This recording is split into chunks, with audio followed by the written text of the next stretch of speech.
lugar na may signal. Alam niyo mga sis, 6 days na wala kaming signal. 6 days. Tapos balita is 3 to 4 days pa daw babalik yung signal, pero hindi pa sure. Kasi naggira dito sa aming lugar guys sa Kashmir. Parang almost there na rin. Nag-aaway-away ang mga tao at saka yung mga pulis or government. Kasi anong gusto ng mga tao ng taga Kashmir? Sagutin mo. Corruption.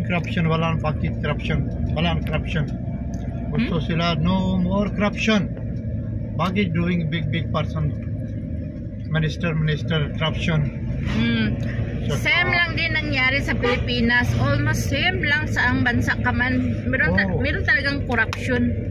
Anong gusto pa ng mga tao sa Kashmir? No more protocol. One car only. From government, one car. Hindi na tatlo. Hindi na kasama police. Walang mga bodyguard, ang mga big person.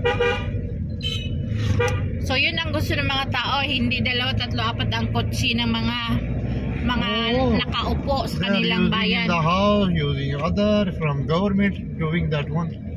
Gasoline, everything, expense. They set control that one. Should be used here para sa people. Yun. Tapos ano pa ang gusto ng mga tao ng Kashmir? Then also in Pakistan have 12 minister there from Kashmir. That one they said also finish that one. How much they bring there? Too much bring there. Pera. Ano pa ang gusto? Diba mayroon silang main reason bakit sila Ano pa ang gusto ng Kashmir na wala sila? Now electric is over that one. From Kashmir na electric. All electric going there in Pakistan. From Kashmir. Ang Kashmir kasi guys laging walang kuryente. Ino-off. Parang every hour, lalo tag-init. That one bibigyan also ka lang ng kuryente sa umaga at saka sa hapon para mag-pump ng water. Bijli going low, then too much brand out, ganyan. So much Tapos, mahal ang bill. Bill low no. Bill is no, they accept already. Bill they make low. Nagkasundo na pala daw sila sa bill. Tapos yung Arena. Then off bijli. Arena also make low. Ngayon. Dati 1.8 Ito ang one reason ng mga 1.8 na yun, 1.1. Ito ang reason ng mga taga Kashmir bakit sila nag-rally or tawag nito, sila sa Surkyab jao era. Okay. nag-fight sila kasi mga sis, number 1 is lahat ng bagay tumataas. Fruits, vegetables, lahat ng bilihin is lahat ng bilihin is tumataas. Diba yan yung main reason also? Lahat ng bilihin tumataas.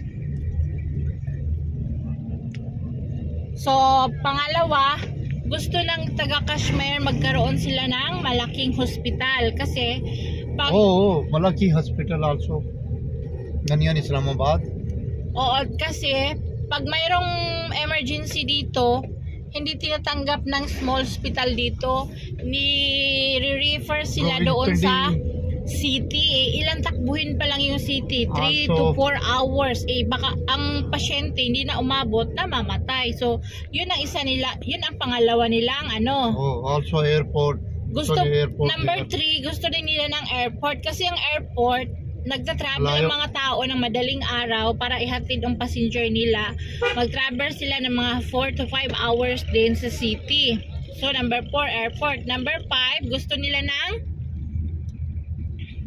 gusto nila ng malaking tindahan or mall? Marami. 38 that one.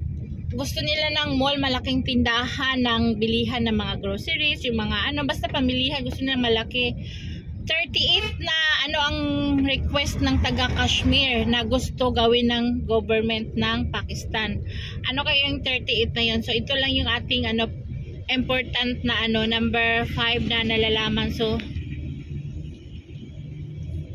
kita nyo yung mga tindahan is mga sarado.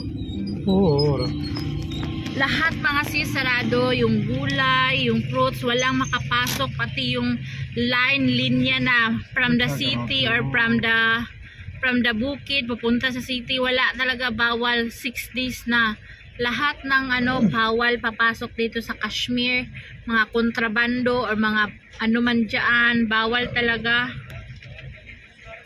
Ano pang ialam na bawal? Marami. So sarado mga tindahan. Naglaga ako ng mais kahit matanda na yung mais ko. May tupperware ako sa baba.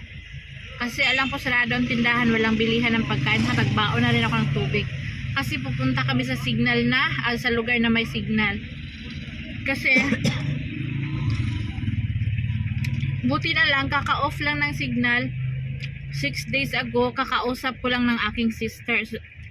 Sorry. So ngayon, pag may message ko na ganito, ganyan, wala kaming signal, mga siguro 1 week or 2 weeks siguro. Hindi pa alam. Kita nyo sa TV ang balita guys, dito sa Kashmir, dito yun sa amin. Meron dito kalapit sa amin, nagsali doon sa lari-lari. Natamaan ng bala dito siya. Di ba patay yun? Andy? Oo. Dito natamaan. 6 matay tao. Kashmir? Oo. 3-4 polis. 6 ang patay dito sa aming lugar na Kashmir. Tapos 4 daw ng pulis. Yung mga pulis, bakit sila nakahiga? Ayaw nila lumaban? Kasi di polis lumingin na ganyan. Sila wala gawa ni peace na peace. Rally. Yung polis chuk-chuk. Namamaril ang mga pulis. Oo. Gas, alam mo gas? Oh, gas. Shelling. Yung binabato na parang gas. Sino ang talo? Yung pulis or yung mga Polis. Talo ang pulis sa mga tao na taga Kashmir. Kasi ang dami ng mga Kashmiri, nagkakaisa sila eh. Alam mo ang mga Kashmiri, pag ginagalaw mo yung pag ginagalaw mo yung mga tao na taga Kashmiri, kaya nilang pumatay talaga, even they will kill themselves talaga para sa lugar nila, sa mamahal nila sa buhay, yung sa lugar nila sa Kashmir, ganito, ganyan. Makikipaglaban talaga sila. Talo ang pulis sa mga taong bayan dito sa Kashmir. सकड़े वाले मोर महारे तेरे सकड़े वाले. So yan mga sis, kaya wala tayong upload na video kasi sarado lahat yung mga gulay, yung mga sarado lahat yung mga tindahan. Andito na kami sa sa Changi. Ay, sorry. Tumba yung aking cellphone.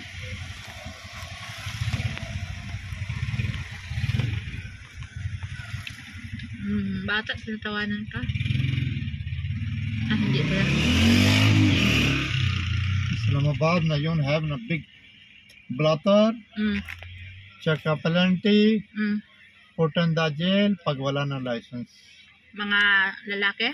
Oo, lalaki, tao, sino driving without license. Ganun kasi dito sa bukid namin, hindi uso dito yung driver license, basta makapag-drive ka lang okay na. Sa Islamabad hinuhuli na daw.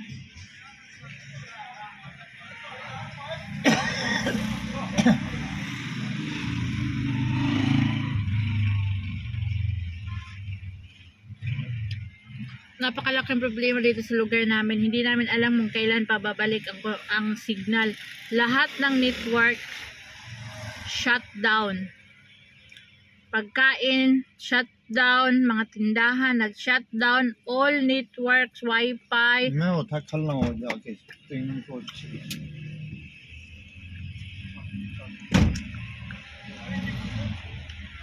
pupunta kami sa lugar na may signal, tapos yung sasakyan namin walang brake, so naghahanap sa ilis ng tao na pwedeng umayos sa brake kahit nagbabatya yung ulan.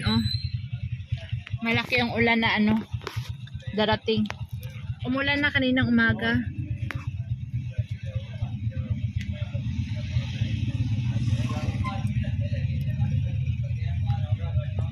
So ako lumabas talaga ako para makapag-post ako ng videos kasi alam niyo na ito lang yung hanap buhay natin.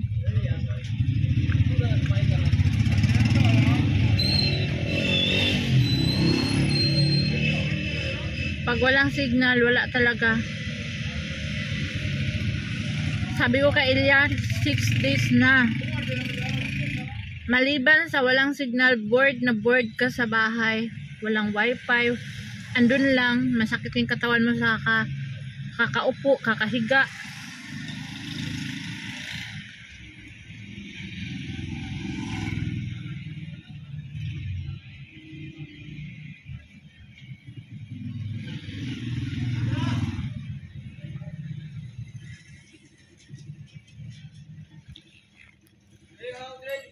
Nakakita na siya ng ng tao mag-ayos ng brake.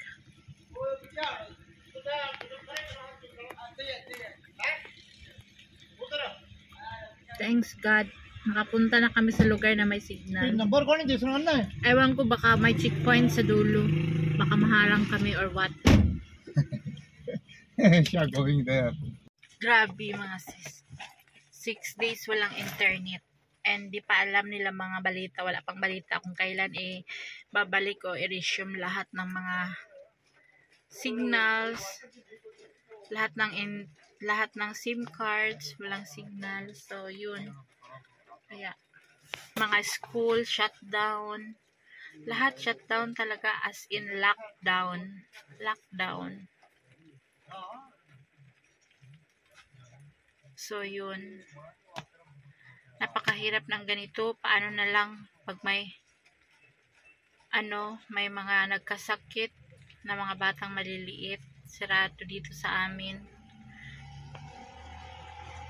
Ewan ko kung papalusutin papunta sa city. Habang naghihintay ako, inaayos yung brake ng sasakyan. May nasirang parts, kinuha pa doon sa isang tindahan.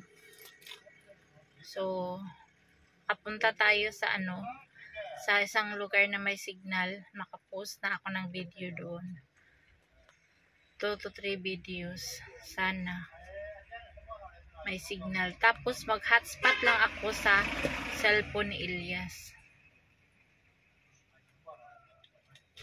Grabe ang hirap pag ganito yung mga walang signal, ganyan. Pero dito sa amin walang problema. Alam nila kasi balita man sa TV. Balita sa TV lahat walang signal. Yung mga pamilya dito hindi nag-alala masyado kasi binabalita sa TV. Alam niyo yung balita sa TV na Kashmir dito yun sa sa lugar namin. Sumilip man si Baba sa video Dito yan sa sa lugar namin. Panuorin nyo, search nyo. Kashmir, Pakistan News